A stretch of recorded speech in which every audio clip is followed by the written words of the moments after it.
はいね、こんな朝っぱらからね、本当に暇かありがとうございます、良いお年を。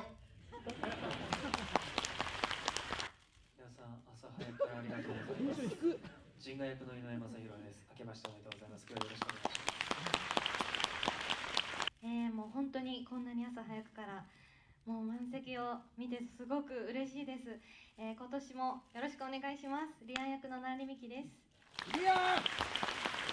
明けましておめでとうございます。原作の、監督やった雨宮です。朝早くから見るにはちょっときついと思うんですけども、楽しんでいただけましたでしょうか。短い時間ですけどよろしくお願いします。するのもうなんかずっと続いてるから逆にもう日々のことだから。そうだから結構経ったなっていう。そうね、そっちのね。そうだね、ずーっとガロやってる感覚が自分の中であるから3年も経ったかと思ってね。でももうお二人ね、それぞれの役どころ、龍がリアンもそれぞれもうそのものっていった感じですけれども、いかがでしょうか。今回こう演じてみてこうそれぞれのキャラクターが成長したなって思う部分だったりとか、やっぱ変わんないなって思う部分だったり、そういったところってありました？どうですかね、自分の龍河としては変わらないものというと、黄金騎士としての揺るぎない部分は変わらないんですけど、変わったところで言うと、なんか昔はすごく少年っぽかった。はい、けど今はなんかちょっと自分で言うのもなんですけど、傍から見てもなんかすごく大人になったなと思ってなんかそれが自分としては変わった部分なのかなと思ってます。いやもう全然闇を照らすものと比べると違うよね。本当に少年から大人になったような。なんかすごく成長した気がします、僕と一緒に龍河も。いやリアも本当にあんな生意気なギャルからねこんな立派な自分で言っちゃった女性へと多分なってると思いますけどいやいや、まだ僕これしっかり見たの1回しかないんですけど、はい、最初に見た時のインパクトが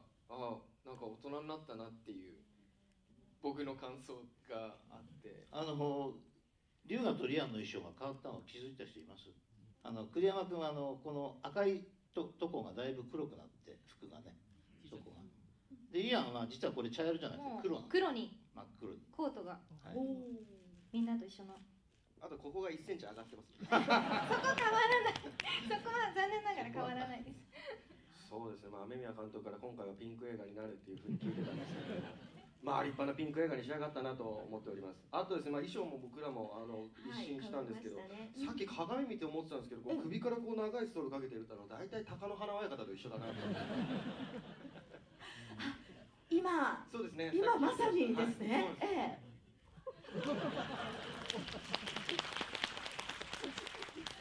まさかそこに繋がるとはよもや撮影中は思いませんよね。思ってませんでしたね、はい、こんなに貴乃花親方が有名になると思わなかったですし、はい、そうですね、そんな貴乃花映画でしたもう本当にマジマンジでしたね。そしてなんか流れ的にこれ言ってもいいんじゃないかなはい、でも本当にすごく嬉しかったですね。何年かぶりに生まれて初めて映像作品で演じた役だったので、もう一回演じさせていただけるというのは本当に感謝でした。はい、前からアグリッドタケルは出したかったんですけども、なかなかいろんな状況というか、で実現しなくて、今回映画で初めて実現したんで、まず出演が決まったっていうのを確認して話を固めていったんで、とにかく2人の生身のアクションをいっぱい入れる展開にしたかったなという感じです。はい、お三方は久しぶりに共演してみてどうでしたか？本当に久しぶりだったから怖い大人の人たちになっちゃってどうしようと思ってたんですけど相変わらずこういうふうなご覧の通りの。でも本当にその心配はちょっとしてたよね、ちょっとね。本当ですか？いやそんなありえないでしょ、そんな僕たちがそんな。結構ね、なんかすごいからやっぱりすごくなっちゃってるから。でもクリちゃんとかはそれこそ闇寺の時とかはよろしくお願いします、はじめまして栗山渉ですみたいな感じだったんですけど、今回一緒した時はもう座ってる姿も完全に貴乃花親方もう貫禄ついちゃって青木が呆れてるからいやもうマジマンジですね復活しちゃいましたね。しちゃいましたね。あと皆さんお気づきかどうかわかんないんですけど、衣装が全然違うんですよね。ちょっと微妙な差なんですけれども、なんかスカート履いて僕もこんな衣装になるとは思わなかったんですけれども、まあこのスカートが引っかかるこのどこにでもこう引っかかるスカートで、これがもうすごくクリちゃんの剣とか黄金騎士とかその動画イリューガと戦ってる時にしょっちゅうここ剣で刺されてこうスカート持ってかれたりとかしてたんで、まあちょっと大変だったんですけれども、でもなんかこう今回のなんかこう衣装すごく僕も好きで、まあでもアクションするにはすごい大変な衣装だったんで、二度とこの衣装でアクションしたくないなと思いながらもすごい好きな衣装です。いやでも華麗なスカートさばきでしたよ。アクションを拝見する難しいんですよ。はこの状態でい。このなんか回し蹴りとかだったらこれがふわーってなるからいいんですけど、横蹴りとかってこうスカートで分かんないんですよ。だからもうこう蹴ってもなんか分かんないじゃないですか。だから一回一回こうかっこつけてこうパサッシュッみたいなそんな細かいところにも気配りをして。多分普段からスカート履き慣れてらっしゃる。ワンチャンその可能性ありますね、本当に。いやまあでもすごい光栄ですね、こうして、初日舞台挨拶でこうして皆さんと一緒にこう同じ時間を過ごせるのが。ただ心配なのは、これが記事になった時に貴乃花親方っていう文字が出るのかどうかが僕はただただ心配でならないですね。栗山さんはいかがでした？実際撮影現場。いやだからすごい今ご覧の通りこの貴乃花親方とマジマンジの方やめろ、そろそろやめろ、栗山お前までやっちゃダメだ。いやもうこういう感じなので、いやもう本当良くも悪くも何も変わってなくて現場さっき身も心も成長したって話してたよね。もういいや、どうぞ。まあバラシとさっき池田がなんでの太ももを触っててね、そうなんです。何人かやめてくいやださい。触ろうとしてちょっとやめてよって言って、いやこっちは仕事でやってんだぞ。いや今仕事じゃない、そんなキャラでもないしね。そしたら池田がこっちも仕事だよって仕事じゃなかったらそうしませんよ。本当にもっと怒っていいんですよ、隣に。面白かったから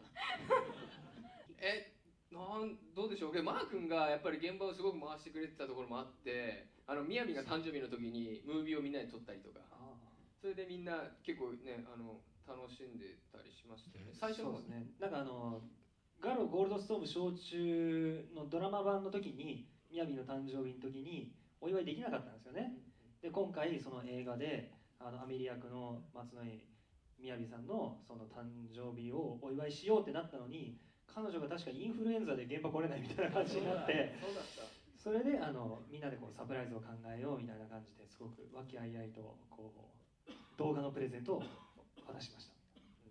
どうだったんですかね。もう泣いて喜んでたよね、本当に。まあキャスティングしたんですけど、松野井みやび役っていうのを栗山航にやってもらって、オール栗山くんの声でこうみやびを演じてもらうっていう。ありがとう。そうまあ撮影場所だったケーキまで用意したんですけど、これでみんなでおめでとうってするはずがね、なりちゃんが用意してくれてね、おめでとうってするはずがインフルエンザで来れないから、代わりに栗山君にみやびをやってもらってみんなでおめでとうっていうふうにやるのをこう撮ったみたいな感じのVでしたけれども。けど泣いて喜んでたよね、喜んでましたね。テレビ電話で泣いてるがね、電話が来たよね。これ電話かける前めっちゃこうやって見るんです。もしもし。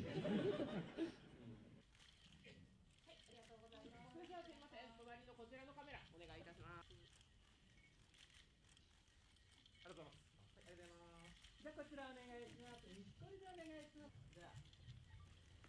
そうですね、こんな感じで、はい、一番かっこいい感じでお願いします。出演をいただきました。ありがとうございます。手を振っていただいて。ポーズを決めていただきました。ガロという作品で皆さんとこうお会いできるのは本当にすごく嬉しいことで、またさらに淳君と常さんとナーリーとマー君と一緒にこうやって舞台立てるのももしかしたらもう最後なのかなと思うとすごく寂しいんですけど、またこれからも皆様の力でご声援とパワーがあればきっと僕たち蘇ってくると思うので、ぜひ変わらぬご声援を応援をよろしくお願いします。今日はありがとうございました。じことなんですけども、言うのはガロはこういうふうに応援してくださる皆さんがいて、成立している、作品です。でアグリとタケルが今回出たというのも、やはりファンの方がもう一度三騎士の姿が見たいという声が直接僕の方の、耳とかそういう関係者の方の声が聞いたっていうのもあったんで、やっぱりそういう声があってこちらもじゃあ今度こういうのにしようかっていうのも考えたりします。ガロはまだ続きますけども、闇を照らすものから始めたドガリューの話は一旦ここで区切りというか終わりじゃなくて、一旦区切りなんですけども、皆さんがもう一回見たいという声がどんどん来ればですね、また僕たちスタッフも考えますので、どうかその間はガロとですね、あとガロに関わったこの演者の人たち、個別の作品でもっと、いろんな作品で頑張って演技とかあと新しいお仕事すると思うんですけども、彼らの応援もしてあげてください。でまた成長してここで集まって違う作品を作れたりすると、いいなと、希望が持てるなと思いますので、これからも、応援よろしくお願いします。今日は本当にありがとうございました。